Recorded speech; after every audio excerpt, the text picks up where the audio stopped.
Greetings, and welcome to The World According to Pleiades on KFUG Radio in Crescent City, California, 101.1 FM. The 1-hour weekly radio program that covers everything from alternative medicine, hypnosis, meditation, success, human interaction, alien abduction, and the question of, what is reality anyway, to name but a few. Hypnosis. Why it works, why it doesn't work, and why it has to work. Today we're going to be talking about hypnosis. I'm going to start off with why and how I first became interested in the subject of hypnosis. So I'm going to read something that I have posted on a website simply because it keeps it in chronological order of the occurrence. It's entitled My Beginnings in Hypnosis. In this world we live in, every story has to have a beginning. In relation to the world of hypnosis, this is mine, taken from a memory that was born around 1968 or 69. My name is Pleiades Moonstar, and in remembering this story, I've pretty much always thought that my experiments with hypnosis began when I was about 11 or 12. But as I write this, I remember that they truly began long before. I remember when I was just about 6 years old, purposely attempting to put the cat into a trance state. It did, of course, work. Where had I gotten the idea of hypnosis? I'm imagining that I must have seen it in a movie or television show and became fascinated with it. I am at this point only guessing that that must have been what happened. But really, I have experienced enough strangeness in life by this time to understand that I very well could have been born with the gears for hypnotic experimentation already turning and waiting for the moment to arrive, to begin, or perhaps continue further human experimentation. And so it was around 1968 or 69. It was a warm, bright, sunshiny day in the city of Springfield, Massachusetts, and I was probably 11 or 12 years old, and at that time visiting my next-door neighbor, Ray. With the sunlight filling the world outside of his bedroom window, on the 3rd floor of his parents' house, the thought popped into my mind of attempting to actually hypnotize him. So I suggested the idea, and after I convinced him that I knew enough, at least to try and see if it would really work, he agreed, but with the condition that after him, he could try to do me. Of course, I said okay. And so he sat in the straight-backed wooden chair, and we began. I'm not recalling at this time exactly what I did for the induction, but I do remember that there was counting involved, so I imagine it was pretty much a fast countdown from 10 to 1. Maybe even 5 to 1. Just a guess, but really a good guess, since my only training in this life would have been what I'd already seen on television. Okay, I've done the countdown, and from what I've seen on television, if he's really hypnotized, then if I tell him that he won't feel pain, then he won't feel it. And if I tell him that he won't bleed, he won't bleed.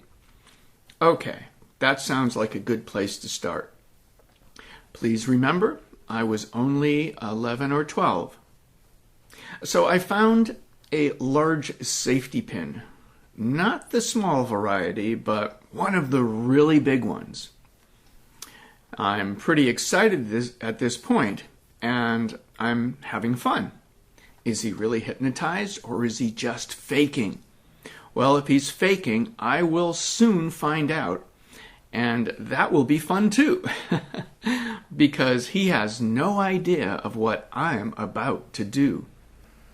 Okay, so he's sitting there with his eyes closed, and I tell him, and let's see, what do I have written here? And I tell him that he will not feel what I'm about to do, and also I suggest that he won't bleed.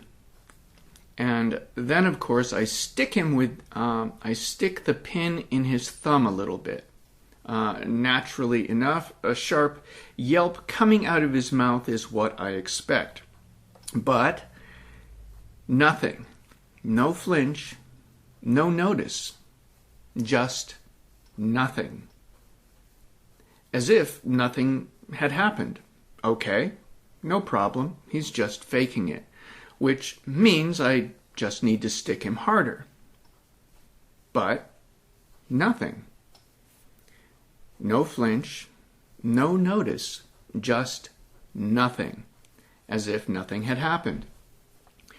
Also, interestingly enough, I noticed that he's not bleeding. Okay, now I'm really excited. Could it be? But I have to be sure. So now I drive the large pin deeply into the flesh of his thumb, over and over again, with all the ferocity of an 11-year-old mad scientist. And that's a lot, I assure you. Nothing. No flinch. No notice. Just nothing. Blood. Still, there is no blood. So I take his thumb and squeeze it. And squeeze it to force it to bleed. And it doesn't. Now, I'm going to interject here with an interesting point. There are as many ways of understanding hypnosis as there are hypnotists. Just like models of psychology, there will be many people to argue this point or that point. For example, someone might say, yes, through hypnosis you can tell someone they won't bleed, and they won't bleed, but if you squeeze it, it will bleed because, you're manipulating the physical structure. But that argument I was certainly not aware of when I performed this experiment. And while some people may disagree with some of the things I say here in this talk today about hypnosis, I assure you that in my experience, they are real and true. And so, having said that, yes, I squeezed it to force it to bleed, and it didn't. It just refused to bleed because I had, of course, given the instructions that it wouldn't. Surely he can't be faking this, I thought. I mean, I have just savagely attacked his thumb with a very large pin. Even if somehow he was trying, through some sheer act of adolescent will, pretending not to feel it, just so he could get me back, he certainly couldn't be faking not bleeding. Okay, I'm convinced. Uh-oh. Wait a minute, he's supposed to get his turn on me next. Now, I don't like the idea of that at all. I know for certain that he is every bit as capable as I am of being inventive when it comes to testing. And it's quite possible that his tests could actually be dangerous to my very life. After all, we are on the 3rd floor. He knows that under normal circumstances that I am far from fond of climbing out his bedroom window to walk the small and slanted ledge to the small overhang above the 2nd floor porch. Needless to say, I don't like that thought very much, and so decided to decline when he said it was his turn. But I, of course, didn't want him to be mad or hold a grudge, so I gave him the suggestion that he wouldn't remember what I had done to him, and also that his thumb would be okay and wouldn't hurt and would heal quickly, and whatever else I could think of. Actually, I'm pretty sure it healed instantly. Amazing. Anyway, when I brought him out, and he said it was his turn, and I said no, he wasn't going to get a turn on me. Interestingly enough, he didn't get upset or mad or anything. It was just okay. And then we went and did something else. So, yep, that did it. I was totally convinced. Hypnosis doesn't just work. Hypnosis is amazing.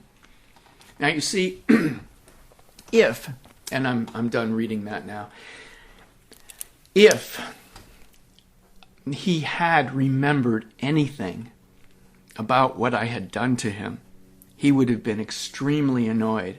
I mean, we're both 11 or 12. He's going to get seriously angry. He's going to get mad. He couldn't have been faking. And he didn't get mad. I think I probably gave him suggestions that he would just be okay with not getting to do me, but I don't remember, actually, because it was so long ago. But from that moment on, totally convinced, as I was, because really, in my mind, I didn't leave anything to chance. I tried to make him bleed. He wouldn't bleed. I savagely attacked him with a large needle, and there was no reaction. So I definitely became inspired into the magic, if you will, of hypnosis. Now, hypnosis is just a word that we use to describe a state. Also, I'm not going to make this sharing today, this talk about hypnosis, I'm not going to make this a history of hypnosis. There is plenty of information out there online if you're interested in the history of hypnosis. Mostly it's ascribed to Mesmer, and we still have that word in our vocabulary today relating to mesmerism.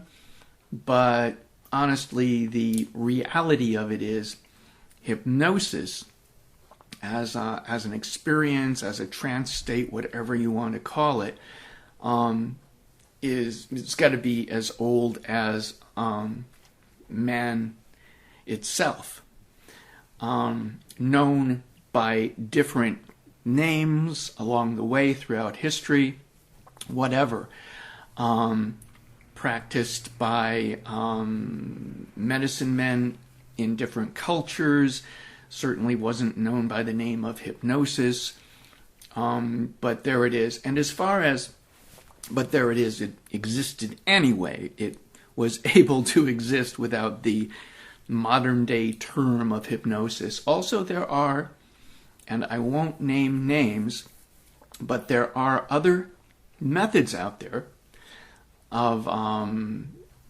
what would you call it? Well, just other methods out there that are, hypnosis, whatever you want to call it, a rose by any other name, is still a rose. And some of them actually claim to not be hypnosis, and they have their reasons.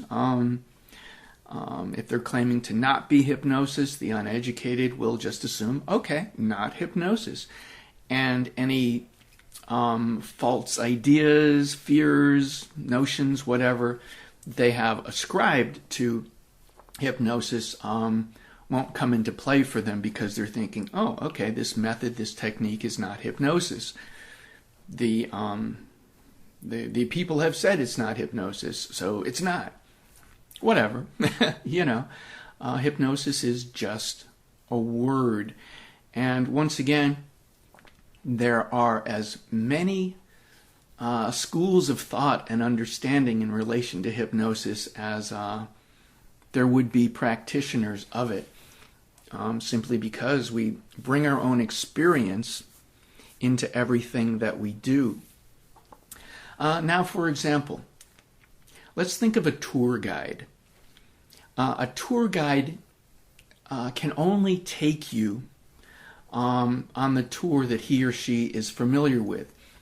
They can only share with you aspects of the geography and history that they are familiar with. If they share something with you that is beyond their present space of understanding, then more often than not, it's an accident. So what I'm going to bring into this talk, what I am bringing into it, is my own experience of the geography, if you will, of the land known as hypnosis. Now, once again, just touching on the idea of history. As I mentioned, there is a lot of history out there. One of the reasons I don't really want to go into relating any of the known history is that history, how can I put it? I can say, how can I put this? History is a curious place. I can describe several histories about just about every point of awareness, knowledge surrounding modern day hypnosis. For example, let's say history ABC, just to make something up. Okay, there it is. History ABC relating to hypnosis. But wait a minute. Around the same subject of history ABC relating to hypnosis, I have a different version. And then a different version. And wait a minute, there's a different version. So which version is real? And it would just be, for me, a bit nonsensical to try and relate every version that I'm aware of. And since I'm aware of so many versions of the same supposed events, then I wouldn't really know which one to say is the right one. Needless to say, once again, I'll say it anyway, if you want to explore the history of modern day hypnosis, feel free to surf that out, research it, and pick whichever version you like best. But it doesn't really matter, because the reality of what we call hypnosis, and remember, that's just a name. It's just a name. Hypnosis existed before that label was given to it. And so, having said that, let's jump right into, and I meant to make notes before I started this talk, but I didn't. So please excuse me if I jump around a little bit. But let's start off with, why hypnosis works, why hypnosis doesn't work, and why hypnosis has to work. it all comes down to whether or not you bring the person you're working with deep enough. Now, if I'm working with someone, let's say I'm working with Mary, and we're in the same room, I can see if Mary is deep enough. I can see, I can understand if she starts coming out and I want to bring her deeper. Okay? So it all has to do with bringing your person deep enough to effectively program or reprogram their deeper reality, subconscious, if you will. Now, some things are more conducive to work on in a group situation. You will probably have met people that have attended seminars on non-smoking. And some people it's worked for. A group in a room, say in a hotel conference room, and some of the people it worked. It just did, and they became non-smokers. Some of the very same people in that room, they walked away from that and they are convinced that hypnosis doesn't work because it did not work for them.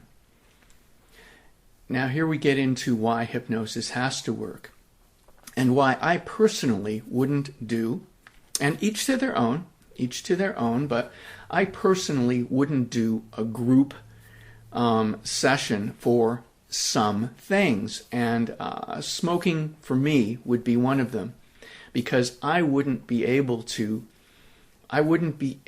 make certain that everyone in that room is as deep as I want them to be to effectively reprogram. And so it just turns out that, generally speaking, and I'm trying not to get anyone mad at me, but generally speaking, a group hypnosis session for quitting smoking, becoming a non-smoker, tends to not really have that high of a success rate. Sure. There's going to be people it's going to work fine for, and it's just, let me interject here. Now, everyone is capable of hypnosis. Hypnosis is an absolutely natural state. It just is. It's not a matter of can you be hypnotized. You're in different levels of hypnosis throughout the course of your day. You have, without even trying, achieved different trance states. But the thing is, some people will go into the level of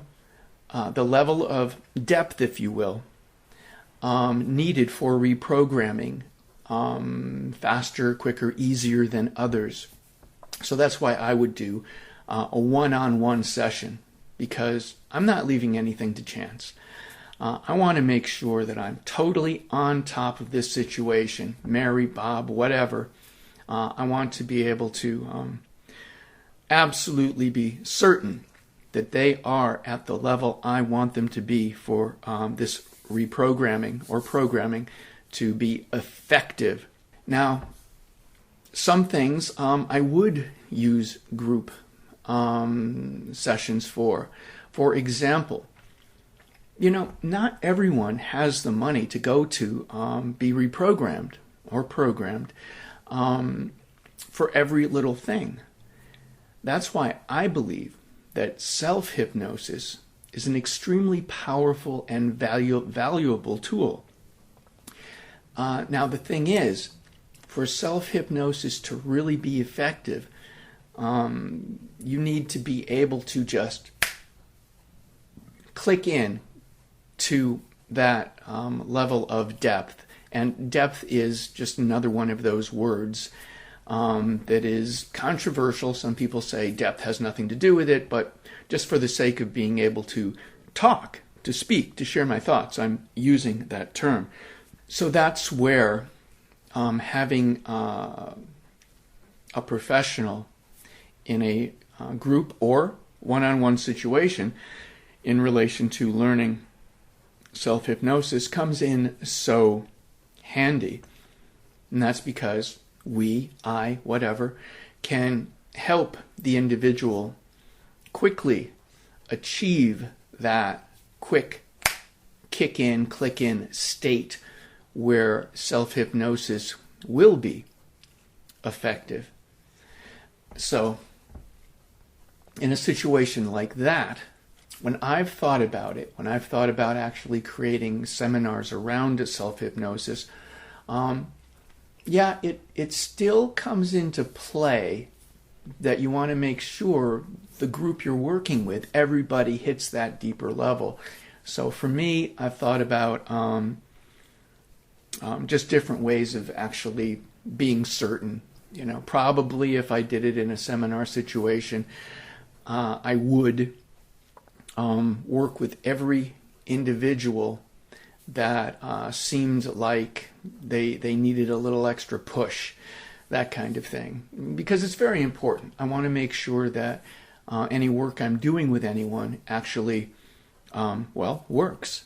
I have my own reputation to consider, and I'm not into charging a bunch of people for something that isn't going to work. Ultimately, I want you to tell the world how effective it was for you as you went on to change your life. Now, this isn't actually a sales pitch. This is just what I've thought about, and since I'm sharing from my own experience, my own history and future projects has to come into it. Now, some folks do hypnosis on Skype or by phone. Once again, we're talking about why it works, why it doesn't work, and why it has to work. Why it works is because, and I'm not talking about phone and Skype, I'll get back to that in a minute. Why it works is because people are kind of like androids. I'm not sure if I'm using that correctly, but it's kind of like this. Did you ever see a movie where there's this big controversy about AI? They've got the humanoid type beings walking around with artificial intelligence, and they're so intelligent that it gets into the perspective of, does AI have a soul? You know, does AI have rights? Now this gets into a whole other space, but it seems to me that humans are actually AI, artificially created intelligence. But that gets into a whole other space. What I'm leading to is just the way a computer can be programmed, except the human consciousness is on a much higher level, if you will, than your average everyday computer. It is still a computer, and so it has to respond to programming. Now, there are people that know this, and it relates to many levels of advertising, and when you decide you want to vote for that politician or buy that tube of toothpaste, and you know that you've weighed the different possibilities and you're making the best decision possible, a lot of time it's actually because of what we call covert hypnosis. Now, regular hypnosis is when you know you're about to become hypnotized. You sit down, okay, we're going to do this session. This is the end point you want to arrive at. You've given your permission. Everything's cool on a level of you being consciously aware of the process you're about to go through. Covert hypnosis is when you don't have a clue. You're being programmed, reprogrammed, and you just don't know. You're just not consciously aware of it. And you end up voting.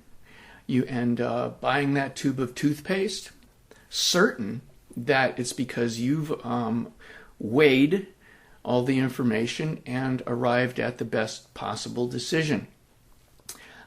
you would argue and you would even fight to prove the point that it was your choice and it's the best possible choice.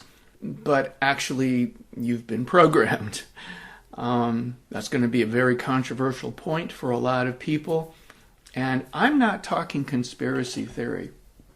I'm talking from a viewpoint of having studied the subject of hypnosis since I was a kid and just noticed along the way all the different tie-ins to conditioning, social conditioning, advertising, politics. Now, I'm not talking about your local mayor running for office kind of campaign, although if he or she is aware of these deeper levels of influence, they may be pulling some of this in. But, I'm talking about the larger picture in relation to social conditioning and, presidential elections and just so on and so forth, that kind of thing. But once again, no, I'm not talking conspiracy theory or conspiracy. I'm just talking flat out science. That's just the way it is. And the general public, of course, is not really aware of it. And just being vaguely aware of it isn't all that helpful anyway. It isn't until you actually study this information and this material, some of which is admittedly a bit esoteric, some of which isn't even really available to the general public. These are more specialized fields of study. So your average Mary or Joe, if they hear about this stuff, it's just going to be in the outer realm of fringe. It's like nothing they actually care about or certainly contemplate as having any reality in their world. Having said that, and let's see if I can jump back into capture my train of thought. I was on a certain point. Okay, why it works, why it doesn't work, and why it has to work. Getting back into the whole programming thing, that's where I was. So it works because it's the nature of a computer to allow programming. Now, if you just sit in front of your computer and tell it, just sit there in front of your hardware and say, okay, now I want you to have a better word processor, it's not going to do anything. You actually have to have either the money to buy a program that you want, and then, of course, the knowledge to install it, or you need to develop your skills and understanding so you can create the program you want yourself and then install it. So hypnosis is like that. If you don't bring a person deep enough, okay, then it's like sitting in front of the computer telling it you want it to do something, but you don't have the tools in place to actually affect the change. Now, some things admittedly would be easier than others.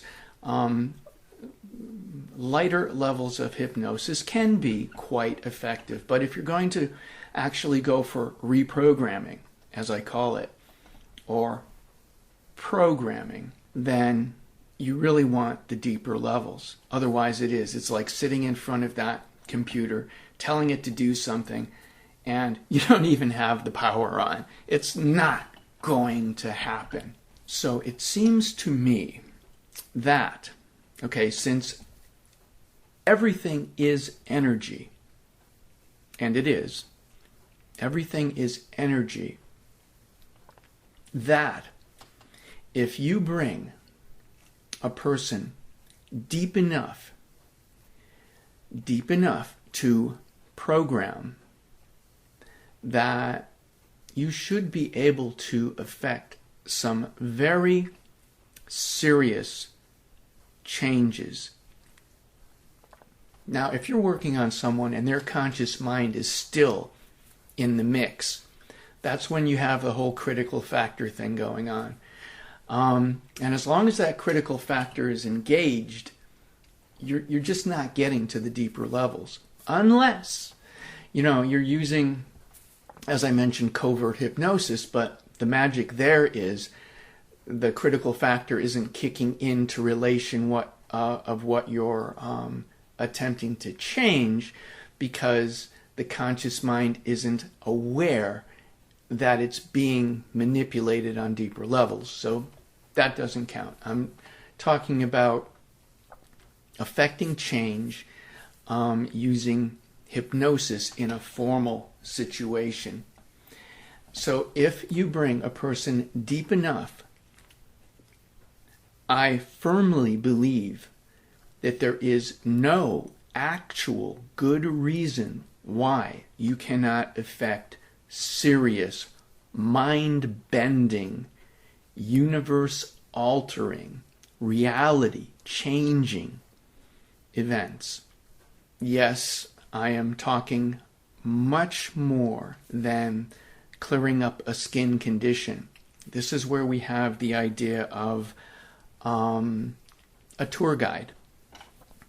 A tour guide for geography ABC. He or she is very familiar with geography ABC, but they don't know about that cave behind the rock. So they can't actually bring you there or show you, that experience. They can give you a very wonderful tour and tell you the history of the areas, but they just don't know about that one aspect, and so they're not able to take you there. Now, I'm sure that there are people that are listening that know what the heck I'm talking about and don't have a challenge with it. I'm also just as sure that there will be people, professionals, listening that totally disagree because it's not part of their experience. That's the whole tour guide thing I'm talking about. Not to say there's anything wrong with their way of practicing. Not at all, which brings me back to the Skype or the phone. I personally won't work with anyone by telephone or on Skype. Why is that? Well, is it because there's danger involved? Not really. I mean, potentially, but not really. Skype is glitchy. If the internet it can be glitchy. If we lose the connection, no, they're not going to drop dead. But it's that whole control thing. I want to make sure that I have as much control over the environment and situation as possible. That's why I won't work with anyone in their own home.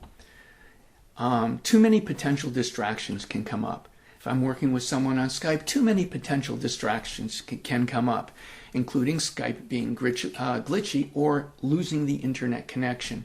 Same thing with the phone. Too many potential interruptions or whatever can come up. You know what? I am not a control freak, but when it comes to working with someone with hypnosis, I want total control. Not really as much control as I can get at the time, because that would be like an excuse to use Skype or a phone. No, for me, it's not good enough. There are probably plenty of people out there that use Skype or the phone, and they do beautiful work. I'm not taking away from that. This is my own personality, and I choose not to do it that way because when it comes to working with someone, for me, that is a place that I will be and am a control freak. I want total control. I want to make sure that I'm controlling the environment. Also, needless to say, that if by chance something called an abreaction did take place, Skype or the phone is nowhere, man. It's not. I mean, for me, it just doesn't make any sense. I want total control of that situation. So, anyway, that's where I'm at with Skype or the phone. I realize now, since I'm getting close to speaking for an hour here that I have a lot more to say on the subject. So I'm thinking this will just be part one, and at some future point I will bring more information, perhaps more history into the talk. Once again, I understand there will be people that understand where I'm coming from, and of course people that just will disagree with me, and that's absolutely fine. I'm only speaking from my own history and viewpoint, once again remembering that interpretation of the world of hypnosis, remembering hypnosis is just a label for a certain state, that there are as many interpretations as there are practitioners. So what do I mean when I say something like hypnosis can actually be used to make profound changes in someone's reality? Reality itself, as we go through our day and look at the world around us and interact with other people and events, so on and so forth, is, well, it's a cosmic soup. And let's see if I can find a quote. I'm going to look for a quote now that I really like. This is by Sir John Carew Eccles, Australian neurophysiologist, awarded the Nobel Prize, and this is a heavyweight, and I really like this quote by him. And he said, "I want you to know that there are no colors in the real world. There are no fragrances in the real world. That there's no beauty and no ugliness. Out there, beyond the limits of our perceptual apparatus, is the erratically ambiguous and ceaselessly flowing quantum soup, and we're almost like magicians in that in the very act of perception, we take that quantum soup and we convert it into the experience of material reality in our ordinary, everyday, waking state of consciousness." So that really gets into what many of you have heard over the years: reality is what we make it. Now, for some, that just means if life hands you a bowl of lemons, you make lemonade. It's just a matter of interpreting or reinterpreting your experience.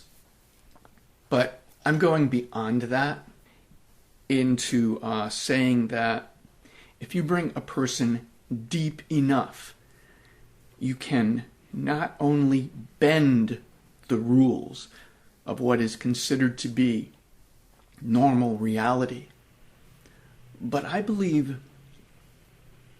you can break them, break the rules, break the chains that bind them. And that's where we'll circle back, before this talk is over today, to the idea of self-hypnosis. Now, I believe that properly utilizing self-hypnosis is just a profound tool, a very profound tool. We are all subject to our programming. You've heard it before. Must be something that happened as a child. Why is he like that? Why is she like that? Must be something that happened as a child. Well, there's a lot of truth in that. When we're little, we're like a brand new computer. We come in with our basic operating system, but we're taking in all this information. And if this information is given to us from someone we love, respect, an authority figure. I mean, you don't even have to love or respect them. An authority figure. Then that information just goes right in and actually becomes a part of our inner programming that in later years pretty much becomes invisible. You know, why do you feel that way? Why do you think that way? Just because you do, because it's who you are, because it's how I am. And if it's good, what I'll call good information, that's life-affirming, self-esteem boosting, then you're going to have an experience throughout your life of, more often than not, success and good self-esteem and things like that. Now, if some of this information that comes in is self-limiting, is toxic, then there's problems. That's like a perfectly good operating system, okay, a perfectly good computer, and there's been a virus introduced, okay?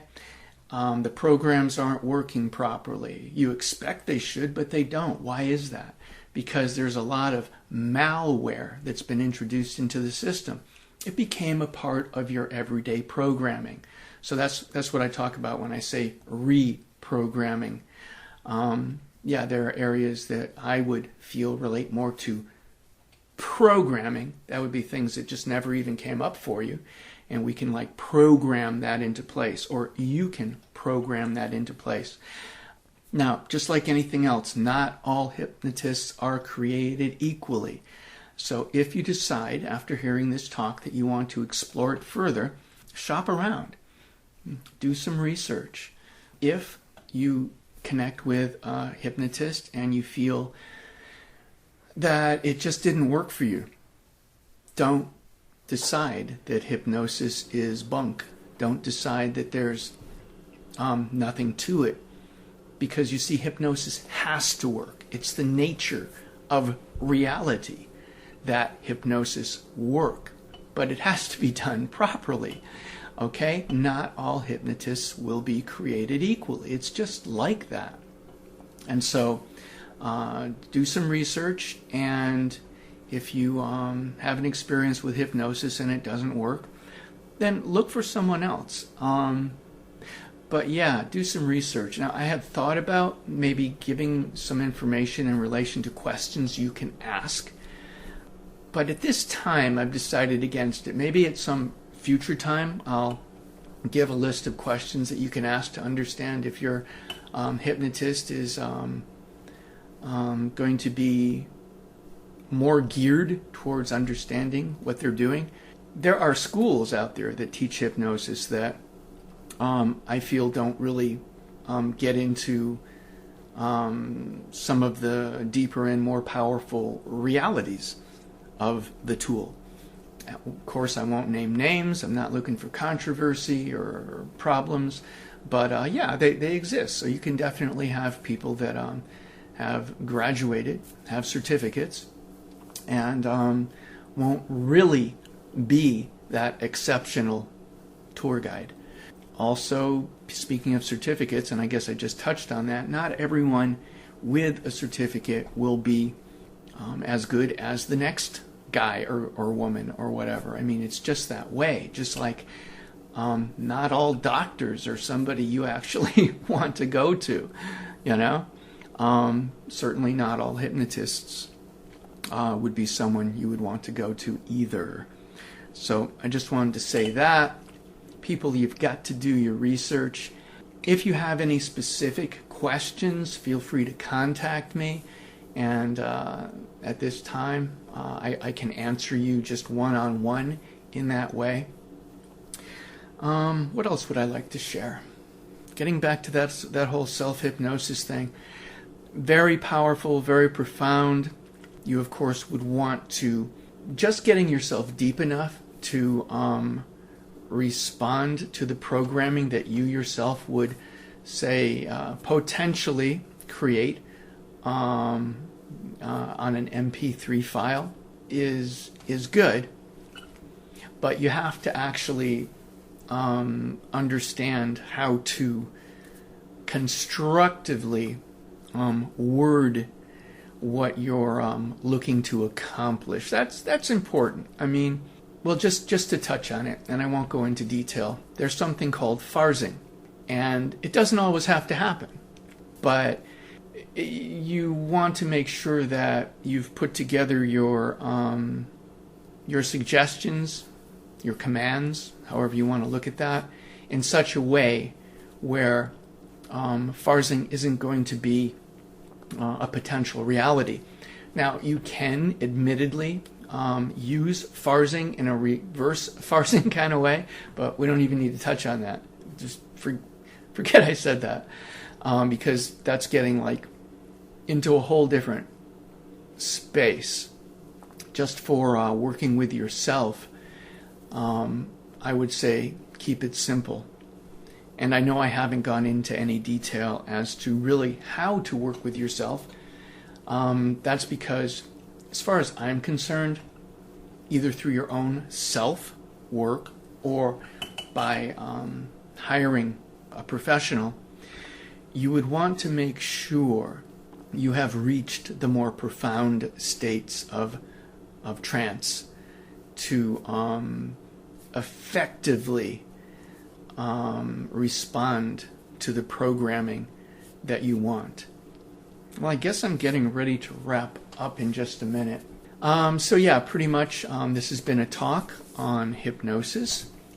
I hope you have found it interesting. I hope somehow some of you have found it inspiring. It's a fascinating field. Hypnosis can be used for many things. For example, okay, let's just touch on a couple of interesting points. Let's say you're a coffee drinker and you just don't want to drink coffee anymore. You know, maybe there's this reason or that reason you just don't want to. With the proper programming, you can, in an instant, actually give yourself that wake up without the caffeine in such a way that your body is not only producing chemicals that wake you up, but are producing life-affirming, healthy chemicals in your system. Your physiology, your physical body is, well, one thing it has is its own pharmaceutical company built right in. And so it can create anything, really, whether it's like really negative because it's responding to some kind of negative programming, or something really excellent because it's responding to some kind of health affirming programming. So I wanted to share that. And at the same time, you know, like, yeah, you've got the pharmaceutical companies creating all these drugs for different things. And it turns out that most of the time, those drugs have their own side effects, and they're pretty darn negative, okay? But when your body actually creates the chemicals in a constructive, healthy way, it's a good thing, you know? And you didn't even have to, you know, give your money to anybody to poison you.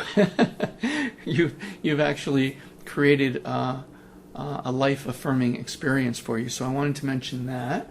Dentistry. This is interesting and something that I think a lot of people will be interested in.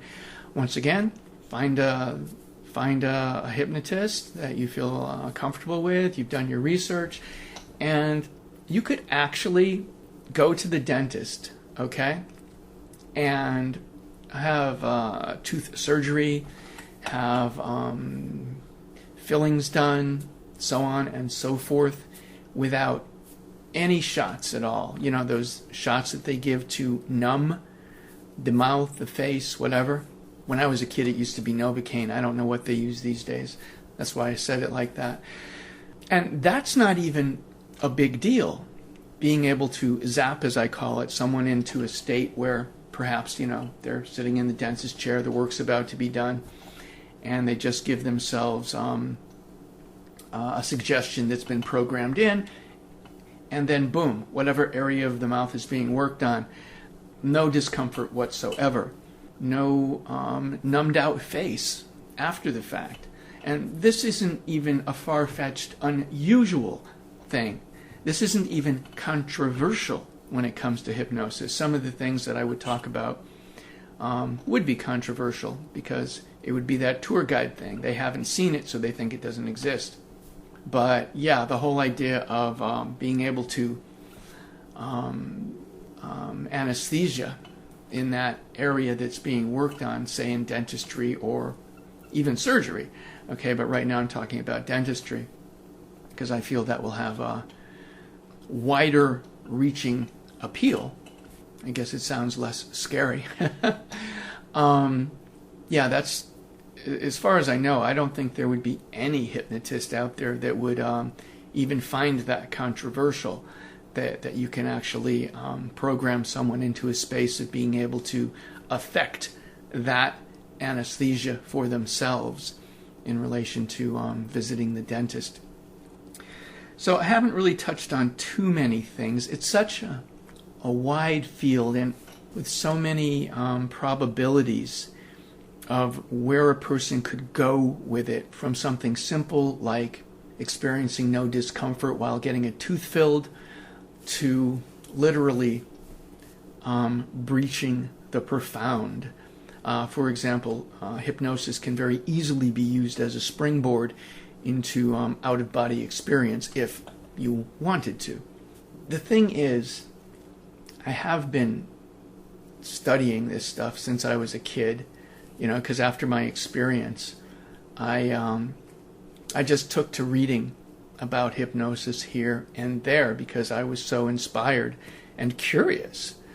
Now, interestingly enough, probably about 10 years ago, I was speaking with a professional hypnotist, and we were just talking, and I was speaking about my opinion and viewpoint of hypnosis. I mentioned the question isn't, does hypnosis work? The question is, what do you want to do with it?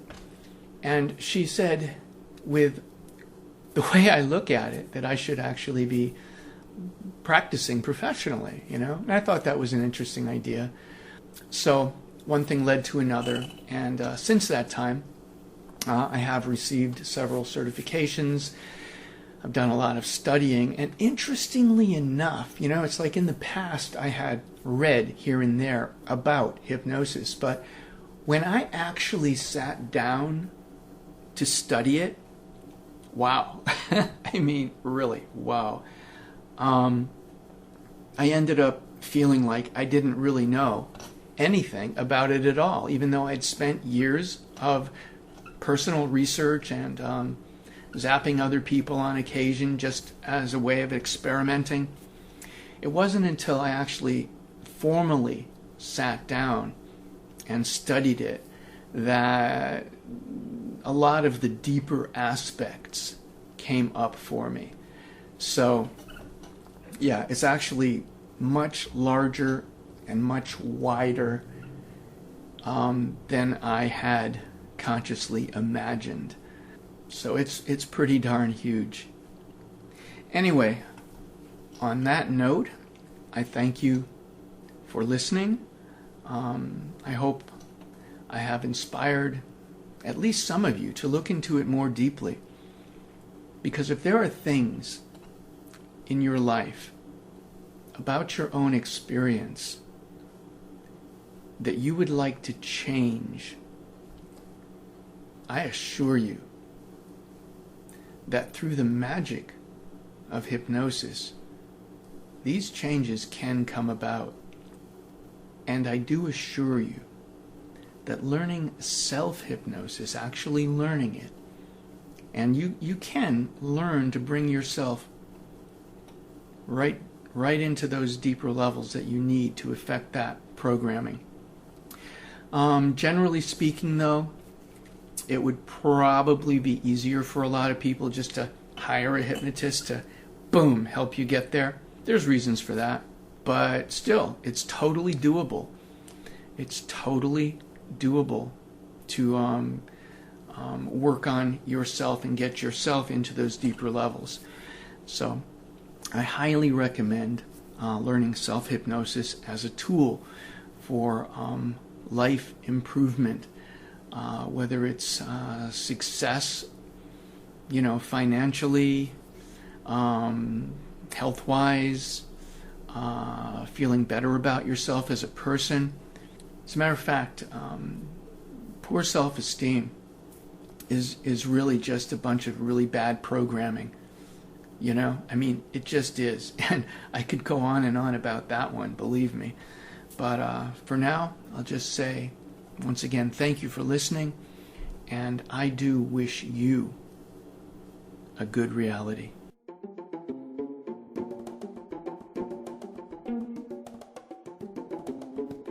Thank you for listening to The World According to Pleiades on KFUG Radio in Crescent City, California.